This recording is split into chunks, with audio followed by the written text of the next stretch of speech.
How was your trip overall to the 209? Dude, it was great, and I got to say that what made it great was Nate. He was. I mean, obviously, I've known Nate for years. I've covered his fights. I've seen him at events that he's either fighting at or not fighting at. But he was just. When you go to someone's hometown, and the Diaz brothers are sort of known for being late. Not being the most. Reliable guys when you text them you're going to be at a certain place, and Right. when are they going to show up? Are they going to show up? And Nate was awesome, man. I mean, he really spent the entire weekend with me. We hung out on Saturday, just kind of casually, just catching up and not really filming anything. And then Sunday was when we did some work with him, and it was great. He showed us around Stockton, and I had a great time. When you have that type of interaction and I guess that type of access, isn't the off the record stuff more interesting and deeper than what you actually get people to say on the record? Because you still, especially in a combat sport, have to be guarded to some extent with what you say.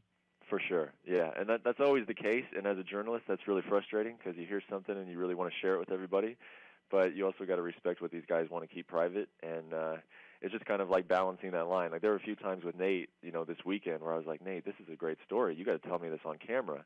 And he's like, oh, I don't know. I don't know if this is something that needs to get out. I'm like, dude, this is you've got the biggest fight of the year, really, in my opinion. Rematch against Conor McGregor at UFC 202 is going to be the biggest fight of the year. People want to get to know you. A lot of your fans know you, but some casual fans are kind of meeting you for the first time because of after the Conor fight. Like, this is the time to tell those stories, and Yeah. it's just always the conversations you have with those guys. Because some of them, I mean, and like anybody else, I think we like to keep some things private, and you got to respect that as a journalist.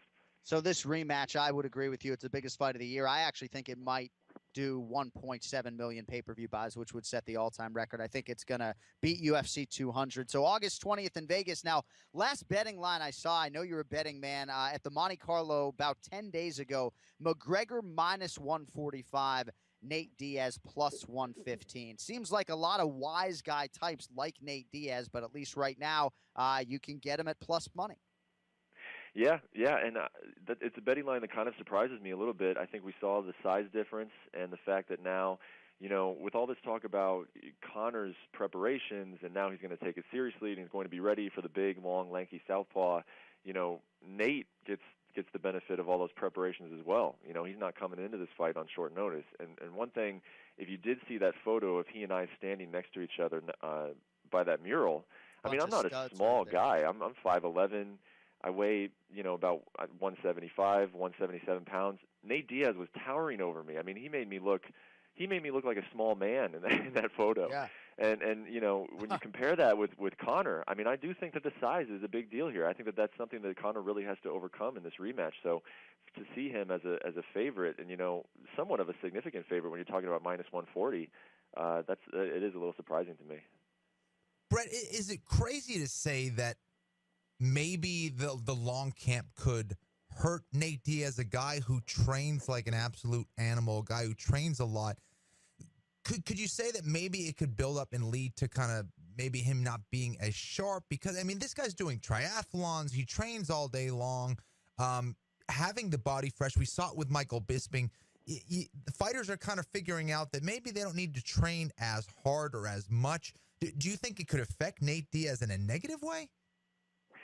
I mean, there's always that possibility. You know that as a fighter better than I do, Kenny. Mm-hmm. But I think Nate has settled into such a good spot in terms of his training. He would be doing this anyway if he didn't have a fight. Right. He really loves to run and do those triathlons. I mean, he told me that if I don't have a fight scheduled, because I asked him, when guys get to be bigger stars, sometimes they taper down a little bit. They only fight twice a year. Is that something that you would want to do now that you're making good money? Would you want to key in on maybe 2 big fights a year and that's it? And he's like, no. He's like, when I don't have a fight scheduled, I'm dying. I mean, I'm eating whatever and I'm not really working out, and it gets to a point where like my mind needs something to drive it. I need to be motivated at all times to be doing something. That's when I'm at the happiest. And so, I think for him, it does work out well that he likes to work out, man. And when he's working out, he's a happy guy. And this camp in particular is nice because he can eat. He doesn't have to cut down to 155. He's fighting at 170. So I think he's in a really good place, and I don't see any negatives in terms of how long the camp is. Brett, is Nate feeling any pressure? The fact that here he is. I know he wanted to fight him at 155 pounds. He felt that, fighting Conor at 170 pounds, that Conor already kind of has a built-in excuse if he does lose. Is Nate feeling any of that pressure at all? I think Nate's a guy who feels a little bit of pressure with every fight, and just the sense of it's a fight to him. That's what I love about the Diaz brothers is that they're so real when it comes to describing like the risks that are going on with it. You talk to them about a fight, like, are you excited? Are you nervous? Are you anticipating it because it's such a big fight? He's like, man, I'm just trying to keep my head level so I don't get killed out there. Right. I mean, that's like the most real answer I've ever gotten in terms of preparing for a fight. That I'm just trying. It's kill or be killed. That's what Nate always says. Yeah. And I think that's an awesome approach. He's not trying. When I was out there, really, he doesn't like to talk about the fight. The best conversations we had were just about Stockton and him growing up and his brother and everything else like that. When I started talking to him about Conor, he really didn't have much to say, and you could just tell that's just a topic he doesn't like to talk about. He doesn't like to sit around and talk about, a cage fight that he's going to go into, and where there's a possibility where you can get seriously injured. I mean, that's how he looks at fights, which is crazy because then he looks so comfortable when he's in fights. He's dropping his hands and he's yelling at him and he's Stockton slapping him all over the place, and you think he's having a great time. So that's kind of like the weird dynamic that makes Nate so fascinating.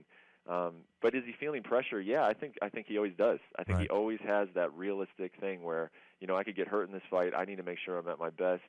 And now he's in a good spot to do it. Years before when he was unhappy with his contract, he didn't really want to be there. He took some beatings. Now I'm thinking about what he told me. It was a great quote. He's like, think about, I was doing this for a long time, and it was something that, I kind of felt like I had to do just to pay my bills. Now I want to do it. Like the money thing is good. Now I'm really motivated and I want to do it. So imagine how much better I'm going to be under those circumstances. And I thought that was interesting. Brett, is there one thing that, like, because when I talk to Nate, he seems to be a very different guy in person than he is on the mic promoting his fights and things like that. What's that one thing that kind of surprised you, Nate, or that one thing that people may not know about Nate? How nice he is. Yeah. Like my producer for the because we did some video shots obviously in Stockton, and so we had a producer out there from Bristol, and I asked the producer before we met up with Nate, like, do you follow the sport much? And he's like, yeah, I follow the big fights, so I'm aware of who Nate is. And we met Nate on Saturday at a coffee shop and ended up talking to him for like 2 or 3 hours. And when we got back in the car, my producer was like, man, that was not what I was expecting at all. I thought this guy was going to have a real, rough edge to him. He's going to put up walls between us. He wasn't going to talk much. He's like, that was amazing. I mean, this guy's like one of the friendliest people I've ever met.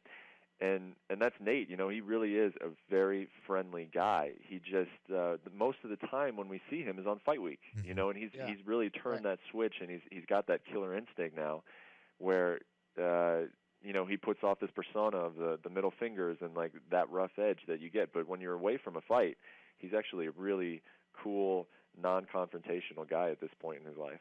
Yeah, dude, marijuana. Potheads are nice guys.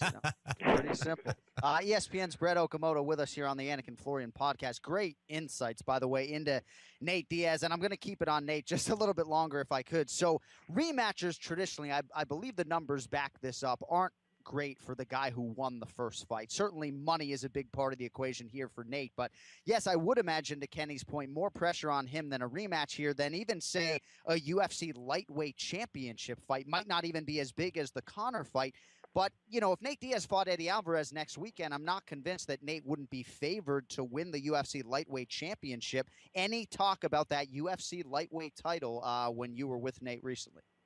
Yeah, well, he's got that built-in little bit of history with Eddie. I was back in, I forget exactly the card. Was it UFC 188? Was in Mexico, and Gilbert Melendez fought Eddie Alvarez. That was a fight that everybody had waited for a long time because you had the Strikeforce champion against the Bellator champion, Eddie and Gil. And, even when Nate is not fighting, when his teammate is fighting, he kind of goes into, that killer instinct mode. And he and Eddie, exchanged some looks, and, there was some talk between them, and Nate was like, I don't need to be talking to you, you're fighting my boy, and et cetera, et cetera. You know how those things go during fight week. Yeah. So there is that history there, and, Eddie's already calling for that fight, because, of course, why wouldn't he? I mean, Nate has turned into, and not even turned into, he always has been, but he's one of the biggest names in that lightweight division, so I think, yeah, there is a real shot at that